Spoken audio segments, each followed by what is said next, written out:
नमस्कार, तुम्ही पाहत आहात मानगंगा प्रवाह न्यूज आणि मी नंदकुमार गायकवाड। तर पाहूया सांगोला तालुक्यातून या क्षणाची सर्वात मोठी आणि बहुप्रतीक्षित बातमी समोर येत आहे। मराठा आरक्षणाची लढाई आपल्या अंगाखांद्यावर पेलणारे आंदोलनाचे नेते मनोजदादा जरांगे पाटील यांची तोफ आता सांगोला तालुक्यात धडकणार आहे आणि या सभेची तारीख आणि वेळ आता अधिकृतपणे निश्चित झाली आहे। तर पाहूया या सभेची खास अपडेट। सोलापूर जिल्ह्यातील वाटंबरे नगरीमध्ये मराठा आरक्षणाचा महासंग्राम सुरू होतोय। 9 ऑगस्ट म्हणजेच क्रांतीदिनी दुपारी ठीक 3 वाजता मराठा आरक्षणाचे नेते आदरणीय मनोजदादा जरांगे पाटील यांची भव्य दिव्य ऐतिहासिक सभा येथे संपन्न होणार आहे आणि याच महासभेची तयारी सध्या मैदानावर अगदी युद्धपातळीवर सुरू आहे।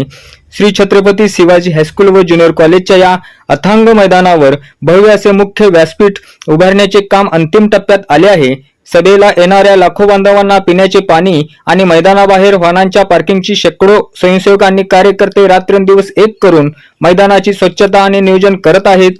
9 ऑगस्टला दुपारी 3 वाजता होणाऱ्या या सभेसाठी संपूर्ण सांगोला तालुक्यातून भगवे वादळ वाटंबरीच्या दिशेने धडकणार आहे। या सभेची पूर्वतयारी प्रत्येक अपडेट आम्ही तुम्हाला तुमच्यापर्यंत पोहोचवत राहू। पाहत रहा मानगंगा प्रवाह न्यूज सांगोला।